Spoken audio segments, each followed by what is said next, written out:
So, a topic that keeps on arising again and again when it comes to health, longevity, and wellness is, of course, mental health. And in the society that we're living in, mental health seems to just increase or decrease even more. So, what are sort of the societal factors behind the rise of our sort of mental health crisis?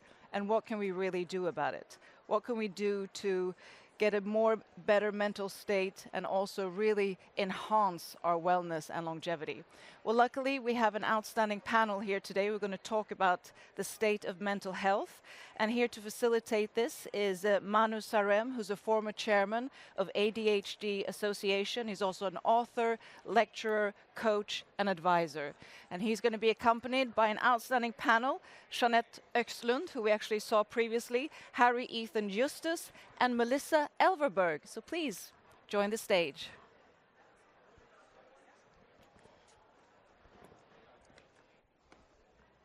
What's my call?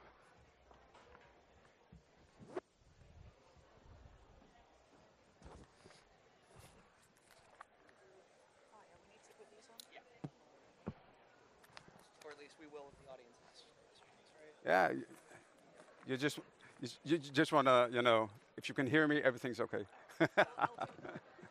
And you can hear us, huh? All right, cool.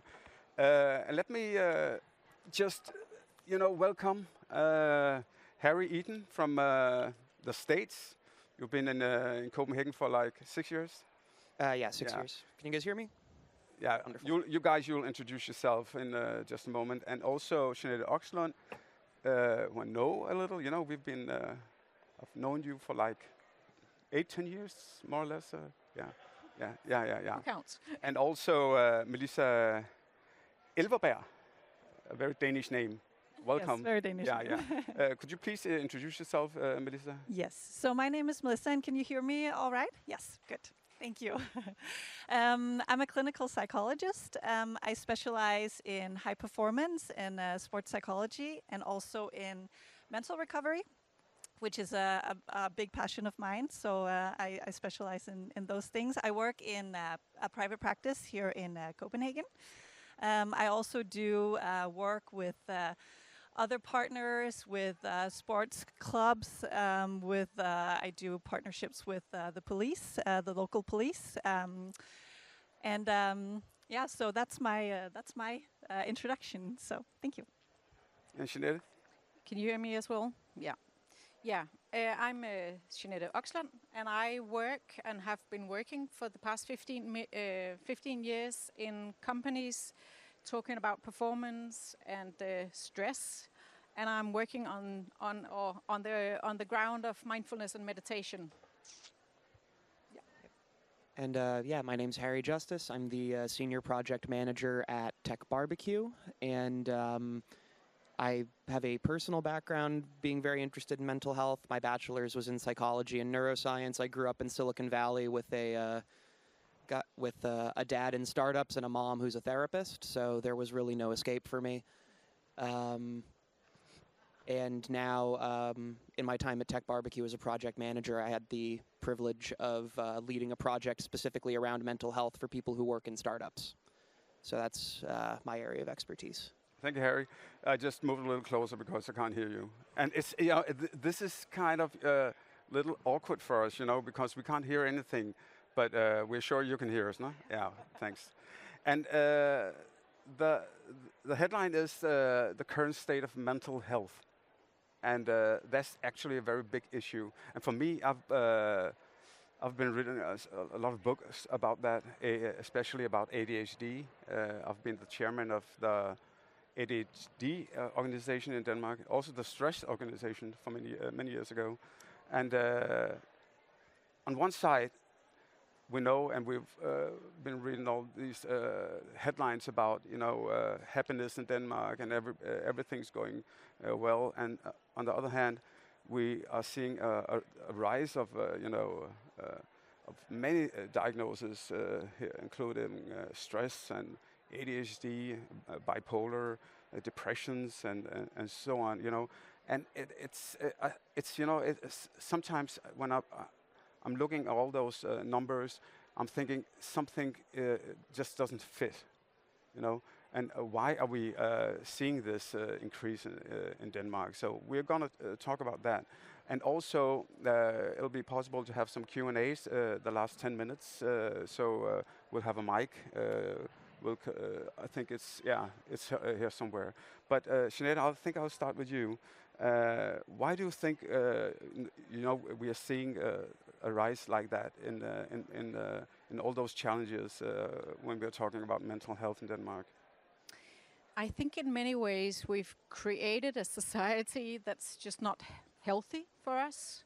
I mean, we've created a society that for most of us include sitting down all day inside buildings. Like we don't do what is naturally good for us. We don't move our body. We don't connect to nature. Like we don't even visit nature on a weekly basis. Most of us, especially living in the cities, we live lives with so much stress that it's possible for people like me selling products about how to breathe and how to sleep. So in many ways, we've created a structure that's just not healthy for us anymore. And I think that's why I think all the diagnosis is actually just a reaction to this, very unhealthy structures that we've created. But still, we also have many people, and they don't have any problems, living in our society, and they just keep on working, and they more or less don't give a shit about all those challenges, and they don't have any mental problems or issues. Why is that? Well, I think dealing with these life conditions we're in, you can have beneficial strategies for dealing with them and unbeneficial strategies for dealing with them. So I think for people who have, very healthy social systems around them, have good relationships, that actually, do things to go outside, do things, have healthy habits. That's one thing. But then I think also in my experience, my clients or clients in general that come to psychologists are also more aware of taking care of their mental health. So I think there's also been a bigger awareness of taking care of your mental health. So people actually are more aware of how they're doing, and then they actually act on it. They do something about it. So that's what I really see as well. And when they act on it, what do they do beside of calling you? Well, so they can call me. They can, be at a, you guys can be at a thing like this where you actually come and you hear about mental health because you care about your mental health, right? So I think there's a lot of things you can do. Physical activity is something you can do as well. Being outside, like you said, is something you can do as well. So I think there are a lot of people who really put a lot of time and effort into taking care of their mental health as well. Harry, is mental health a bigger challenge in startups than other places?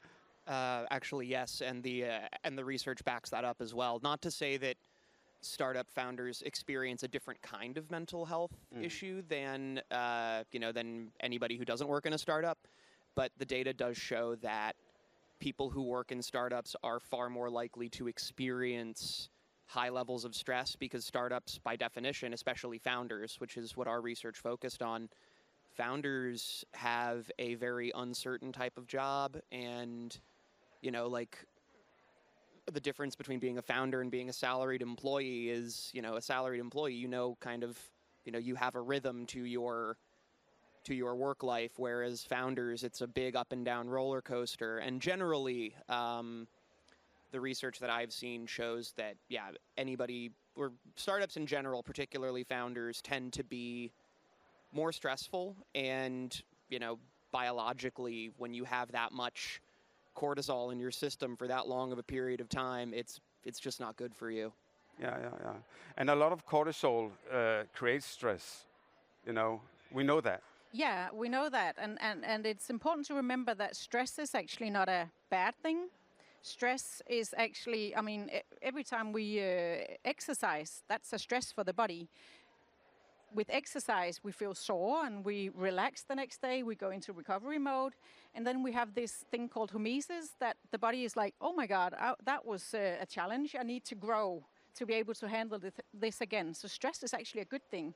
But the problem is if it's stress with no recovery, then it's going to end up in burnout. And I think that's one of the things in startup, but also in a lot of the other companies is, and I think one of the, I mean, what you say, there's so many challenges, you never know what happens tomorrow or in an hour, but also the fact that, especially founders, but I think a lot of probably also who you work with in sports and in leadership, they identify so much with that job that if that startup crashes, it feels like I'm crashing. And if I don't succeed as, I don't know, the athlete or the whoever, then I don't succeed. So I think there's a lot of, because we are in a society where we identify with our job title, I think that's, yeah. And if I may, like, also, particularly at least with the experience that I've seen with startup people, is that, like, you know, you start a company, you put so much time and effort into it, it really does become a part of you. And I think that, you know, being afraid of it failing, or even it failing, which happens more often than not with startups because that's just how it is, yeah, it can have a really serious effect, not to mention the whole burnout thing, where sort of the ethos of the Silicon Valley ethos that was sort of born in the early 2000s of move fast and break things has unfortunately come to be applied to people who are a lot harder to fix than a website. So, you know, there's an issue with, I think, burnout being considered a badge of honor rather than something to be avoided. Yeah, that but I think it's also strange. Maybe you have more to say about this than I do, but in startup or in corporate life, for that matter, it's so weird. I mean, if we look at the athletes, they work just as professionally and have just as much focus on the recovery part for them to be able to peak their performance. That's not happening in startup life or in corporate life. We see like recovery as like, oh no, do I really need to sleep? Do I really need to relax? It's like annoying part. Can I skip it? And it's just like, no, we can't. No, I completely agree. So the focus on mental recovery is not there in a lot of areas of work life. But also what we know is that when you're under high pressure and you are in a startup, or if you're an athlete or another job, a lot of other jobs nowadays, when you're under high pressure, what we know is that, you know, your biological vulnerabilities, you know, if you have this glass and you have some biological vulnerabilities for mental health conditions, the more pressure you're under, the more they're enhanced. So that's also what we know about society, or being, you know, in a startup or being a professional athlete, that you're under a lot of pressure, they're enhanced. So you're at a higher risk of developing mental health conditions. Yeah, there's also a lot of stress in politics. Yes. But guys, startups, corporate jobs, and, you know, in politics, yeah, a lot of stress, but you see the same things, the same challenges between unemployed people also. You see a lot of stress there. So, you know, it's not only, you know, one area. You see it everywhere in Denmark, so, you know, in other countries as well, in the States, you know. So how come, you know, you see it among unemployed people? Right. And then when, you know, if we continue the talk, like you said, Jeanette, about, you know, you identifying with what you do, it's really stressful to be unemployed. Mm-hmm. So having, you know, not having a work identity is just as stressful as having a high pressure job. Mm-hmm. Yeah. But are we just now a nation of very vulnerable people now, or what? Because my dad's generation, you know, they were like men and strong, and nothing like, you know, could, you know, kick them out of focus. And my mom as well, and, you know, all the people born, you know, just after Second World War. Something has happened. You follow me? Yeah. What do you think, Jeanette? I think there's not one explanation to this. But again, back to society, we've put stuff into this way we live now that's just not good for us. So the connection between us, I think, is a very big deal. That I think also, if you look into the blue zones and stuff, one of the major things about them living for a long time is very close, good social connection. And I think I don't know, but even when we think we have close connections, how often do we sit next to our close connection, looking into our iPhone, and all that stuff that we take in, all that junk that we introduce to our minds? I don't even think we've seen or we understand how effectful that, or how not very good it is for our brain and our mental health. And I would say also that, I mean, I personally would argue that the people from those older generations who, you know, you couldn't knock them off the horse or whatever, maybe externally that's what was going on, but internally a lot of those people were miserable. And, you know, because they weren't taught how to express emotions. You know, depending on who you ask, I'm either a millennial or Gen Z, and my experience growing up in the age of the internet and sort of, you know, social media and all of that, a lot of it is extremely negative, do not get me wrong, but there's also a really hugely positive impact of being able to not only find your people online, but communicate with them and realize that what you are feeling is not isolated. And I think that, you know, seeing other people be vulnerable about what they're going through gives you the opportunity to say, yeah, I have that too.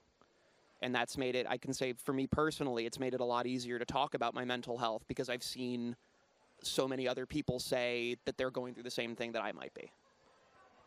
Okay, so we see stress in all areas in the Danish society, you know, from unemployed all the way to the politicians and startups and corporate, you know.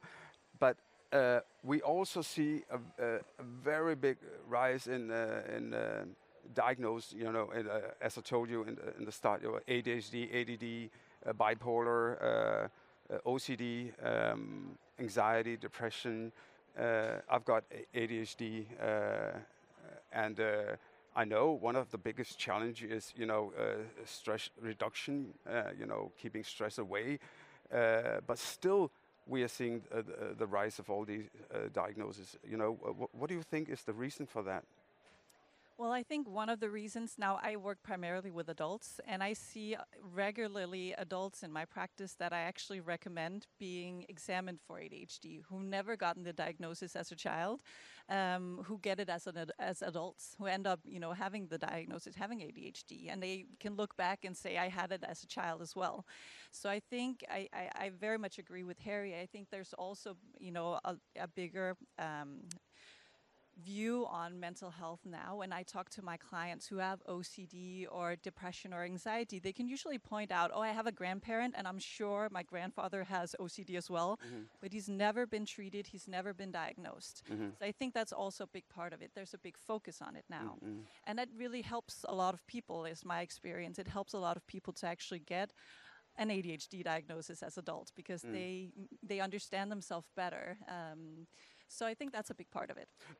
But is there a kind of a psychological, you know, thing here? Because you said we have a big focus on ADHD, and sometimes when you have a big focus on something, everybody experiences that. I think it was in the 90s. Everybody had, I don't know what you say, how you say it in English, but everybody had piskesmæld. You know that, you know. And you don't hear anything about piskesmæld anymore. Whiplash. You know, nobody has piskesmæld. Now they have, yeah, whiplash. You know, and it's, I'm like, you know, how come? Is this the focus? You know, because every newspaper is writing about ADHD and ADD and anxiety and stress. Yeah, Jeanette, you're laughing. Still laughing at the piskesmæld. I forgot about the piskesmæld. Yeah. Everybody had piskesmæld. Yeah. But how come? Do you think it is the focus? You know, we are talking about it, and everybody are like, okay, I don't feel well inside, but I can loop into that. Do you think it's like that? Or? Well, I think there are criteria for getting a diagnosis, but it's also always an interpretation. So I partially agree with you as well, because of course when you have a focus on looking for certain symptoms, you have a higher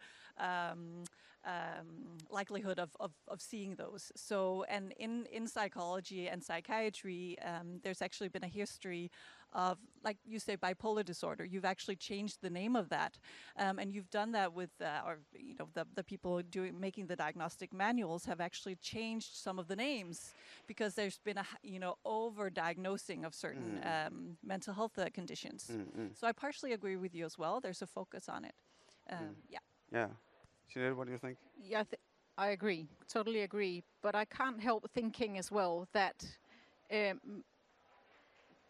that maybe also we've created a society where it's difficult to, where it's difficult to have your quirks and diagnoses without,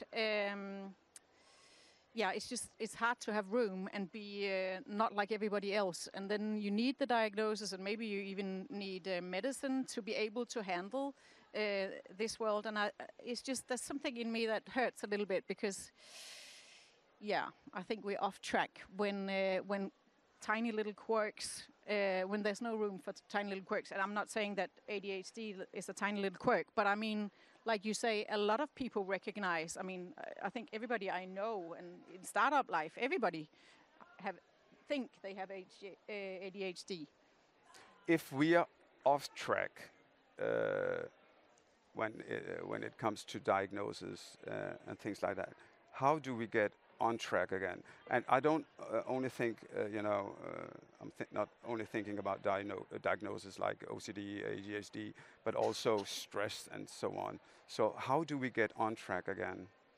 I don't know if we're off track with the diagnosis because I think it's helpful to talk about it. But the pressure. But the pressure, to be honest, I don't know. You don't know. Okay. But I have a hope that the younger generation, it seems like they're made of something different. I know as well that we talk a lot about how vulnerable they are, but I think that vulnerability will make the change. I think when I look at my teenage daughter and daughters and their friends, they're not going to put up with the pressure that I've put up with. They want to live different lives. They don't necessarily just want to be CEO of something. They want to, and I'm not saying this is for all, but I have a hope that that the new generation, they're made of something different. Do you have the same hope, Harry? Oh, absolutely. And I think it's even more than a hope. I think it's just something I've noticed. I mean, the way that like my younger brother, who he's an engineer, he's 24, and he still balances his work and his life very effectively in a way that I don't think I could have if I were an engineer. But I don't even know what that's like. I don't have the brain for it. I will say, I think, just sort of to add on to what you guys said, that like neurodivergence isn't going anywhere. Like, and because it's always been here. Like, Melissa, like you were saying, like, you've got, like, oh, my like now that I look in like, the DSM and I look at the like symptoms of depression, I'm like, oh, like there's a good chance my grandmother had depression, but she didn't live in a time where that could get diagnosed, particularly as, an American housewife in the 1960s in that particular situation. But, you go back throughout history and you see people who have always, who you look back and you're like, oh, this person is clearly exhibiting signs of OCD, clearly exhibiting signs of, schizophrenia or something else. And it's all sort of, now it's down to, I think, the recognition of most mental health disorders and neurodivergences as being spectrum rather than on-off. So I think that's a big part of the rise in diagnoses, particularly for things like ADHD and autism spectrum, depression, anxiety, is the recognition of a spectrum rather than stress. Rather than and stress as well is a spectrum.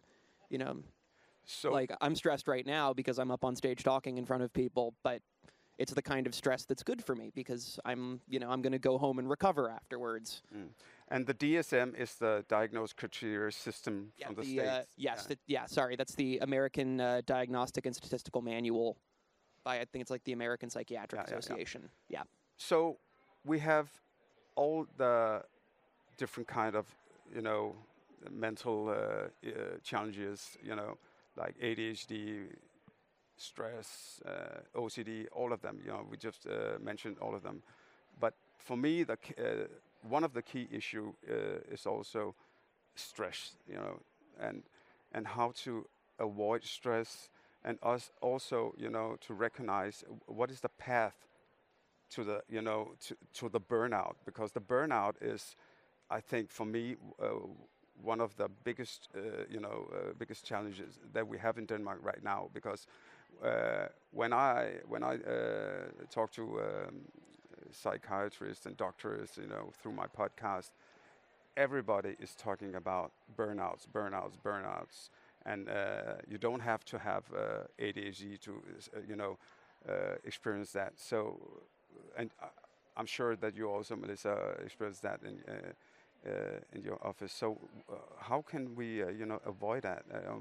And if you have a burnout, what can you do? And what are the consequences? And this is for all of you. Well, I can talk a little bit about the mental recovery, which is very important. But also, if you're experiencing burnout, or you're experiencing, being on the path to burnout, the old advice would be to rest and rest your mind. But a lot of people who are close to burnout will be very uncomfortable with that.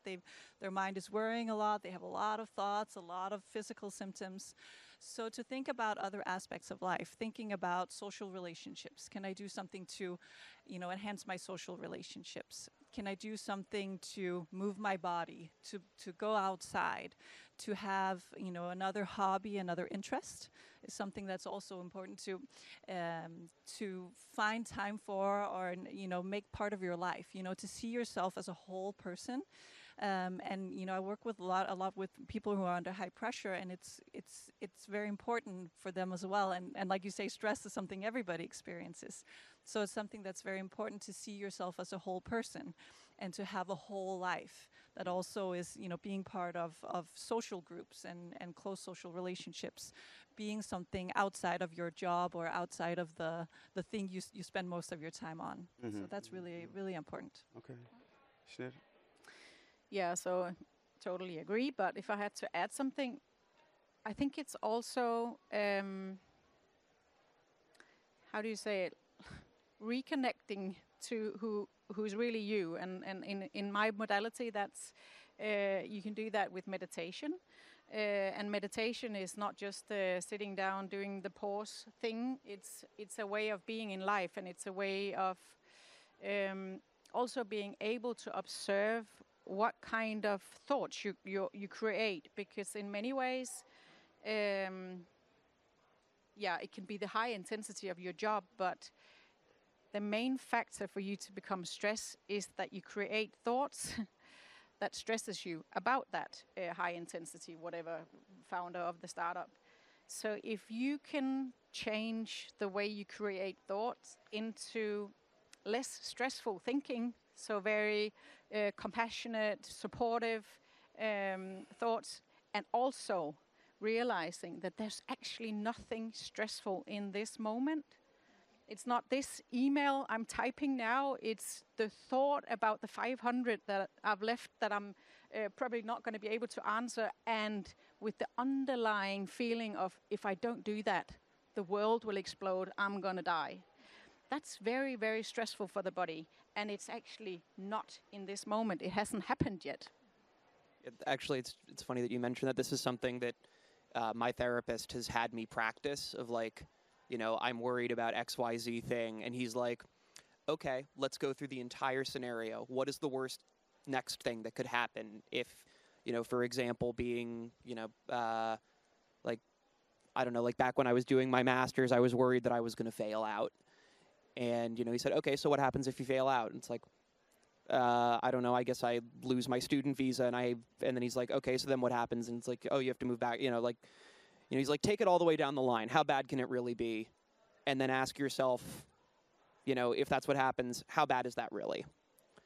And it's like, it's not ideal, but, it's a way of sort of for me, it was a way of reminding myself that, like, things could go wrong, and then you realize how unlikely it is that all of those things will actually go wrong, and you can sort of recenter yourself in the moment of, okay, but what can I do right now? And, not worry about the rest of it. And the other thing I'd like to add about meditating this is something I should practice more of. I've always meant to. But if I can't find the sort of mental capacity to meditate, doing things that are meditative, which varies from person to person, but for me, you know, like playing music or even just doing a crossword puzzle is very meditative because it takes me out of my head. I'm not worried as much about, specific thoughts. It's just a matter of, where's the next place I need to put my hand on the guitar, or what's the next clue, something like that. If I could just add to this, if we actually realize that if we are willing to live life without or discovering that we are not in control of anything really, but the way we perceive the world, if we are willing to lean into life, it's actually not that stressful. We all know rationally that we're probably going to be challenged. We're probably going to discover or experience something that's going to feel horrible, but we're going to get through it. And if we're willing to go through life with ups and downs, just leaning in, it's not all that bad. It's the thinking about that we can control it and that we want to avoid all the downs. It's just not going to happen. It's very stressful to wanting to avoid something that's... Yeah, but I'm getting a little stressed right now because you guys are like, it sounds very easy, because I've got four kids. And stress. Having small children, you don't have any time to meditate. You don't have any time to make a puzzle or sit down and think, okay, everything is going to be all right because you're making food all the time. You're going to do the groceries and things like that. And life, I agree with you, isn't it? That life is, you have to recognize that it has some challenges. Yeah, it has. But still, there is we've been talking a lot about mental load, and it is a challenge, and life is a challenge. We have young people, we are whipping them, you have to do faster, go out and get a job. So one thing is sitting down and meditate, but what could we do from a higher level, political level, other places? You understand? Okay, I would like to hear your take on that. Yes. So I think it's about, well, you can do something from the top and down and from the bottom up, right? And I agree with what you've experienced as well, is that younger people, the younger generation than us, they want, they don't want to work as much. They don't want us as high of a mental load, actually, that we have accepted that's part of our lives. So I think that's a thing to do, but also, you can regulate some things, you can, regulate about how much children use their screens in schools. You can regulate on that because that stresses their brain. You can regulate on, what support you give, to parents of, with small children, what you support you give them, how, parental leave, things like that. So you can actually do something, to help people from a higher level. Okay. I still think, I've always thought that it's so weird that we've decided that like a normal job is like 37 hours. And then it's plus if you have more stars on the shoulders. But why is it not for all of us to decide? I mean, why not create jobs that could be 16 hours or 22 hours or 9 hours? And I know it's also a salary thing, but I don't know. Then you need to be brave enough to make the choice that's going to put you in the place where that salary, where you can live a good life with 4 children, with, yourself. I mean, first and foremost, I'm a huge proponent of the 4-day work week. The research backs it up, and it just makes sense. I think, like even, if you go back historically, like the only reason, like weekend, there didn't even used to be weekends before. Like it just used to be, I guess you'd get Sunday off if your society was religious enough, but otherwise, we've tended towards like, why are we making all of this amazing technology that can automate so many things for us and then be expected to do the exact same amount of work that we were doing before this technology existed? It only makes sense to me to, and also like the research that I've seen, the vast majority of people who work a full-time job, like a 37-hour work week in an office, they're not doing 37 hours of work every week. Not by a long shot. Like, it's about this, like, sort of conspicuous work that you need to be seen in the office 9 to 5 every day, and that's what makes it so that, you know, you've earned, you know, it's like that's almost what's earning your salary rather than the real work that you're doing, which, you know, I think that's something that really needs to change. I think that, yeah, you know, like that's something that I'm really grateful for with my work is that, you know, as long as everything that I'm doing gets done, you know, like I don't have, you know, like my manager isn't looking over my shoulder to make sure that I'm logging in, you know, 9 hours, you know, 9.5 hours a day or 8 hours a day or whatever it is, because A, he trusts me, which is huge in a working environment, and B, because, you know, if anything, being forced to sit at a desk for 8 hours a day when you're not actually doing 8 hours worth of work, which very few people are, you know, that actually also puts you on the path to burnout, because you just, you know, it can eat at you. I actually, can I just add something? It's just because it reminded me that I read, it was a very large study from Harvard where I think it was like about 100 American companies. They followed them for 25 years. I might be wrong with the numbers. But they experienced over that 25 years that people or the employees' ability to actually be focused, body and mind here, actually on the assignment, went down from 75% to only 50% of the time when the studies ended in late or around 2000 or something. So actually, that study showed that we were actually only there, focused, 50% of the time. Yeah, interesting. We only have 4 minutes, left, and we'll take some questions from the audience. If anybody has some questions, just raise your hand. Boom, boom, boom. No. Yeah, we got one there.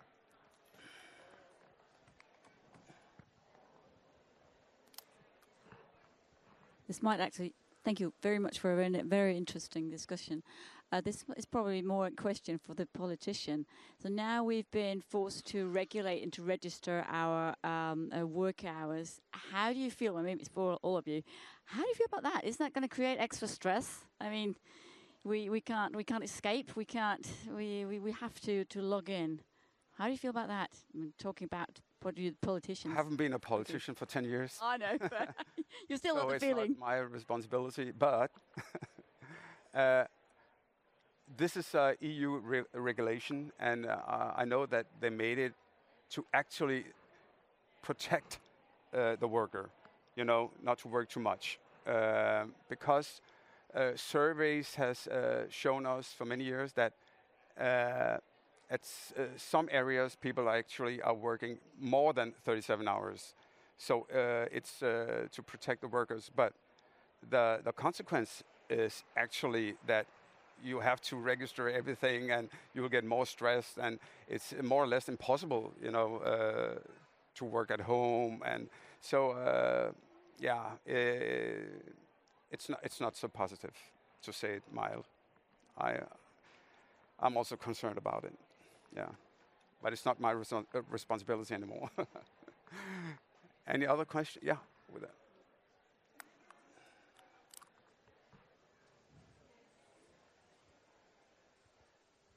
Thank you. I was just thinking, because we're talking about that we are in an area where we, on this track where we are diagnosing more and have the focus on that already from children. And for some people it really helps, as you say, to get your diagnosis, you understand yourself better, and you get maybe the help that you need, the support. But how do we find, what's your thoughts about how do we find a balance between just being as you are with your quirks and all our differences, our challenges, already as children, and then focusing on like getting the support you help through, getting your diagnosis or understand yourself better. Like, how do we also give space to just be as you are, and maybe that's easier to lean into just being you and not so focused on what you're supposed to accomplish, but more just being you? Anybody? I can say something about that. Thank you. Good question. I think a big part of it is looking at our schools. So I think there's a high pressure to have very good social skills, to be psychologically flexible when you're in, at least in Denmark, in a public school. There are 28 young kids in a class and a classroom, and they've made the system so there's room for everybody. But I think in reality, when I talk to teachers as well and child psychologists, there's not really a lot of room for being a child and being, the person you are. You really have to fit into a very narrow box. So I think that's a big part of it. But also looking at what expectations do we have for children? How do they need to perform in school, but also outside of school? So, extracurricular activities, sports, to lower the pressure and the expectations, I think is really important as well. Yeah, and the problem is that as a parent, you have some challenges with your children. And in Denmark, you're not able to get any help if you don't have a diagnosis, and that's a problem. And so I got my diagnosis as ADHD diagnosed 7 years ago when I was 50, and actually nothing was wrong with me, in the school, but it was the environment that was very narrow, as you're saying. I couldn't be in that. So my surroundings made me feel weird and made me feel like there was a problem with me. So that's the big challenge. So many parents actually. The saying is, parents they just want a piece of paper or diagnose for a criteria for their kids. But the thing is, they only want help for the children. Melissa and Jeanette and Harry, thank you very much for being up here, and all of you, thank you for listening to us. Thanks.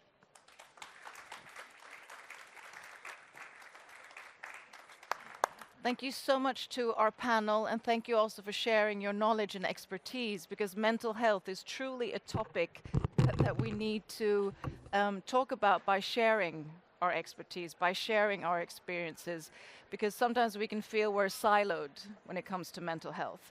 But one thing to remember, I also had a burnout, so I know is the correlation between mental health and emotional health.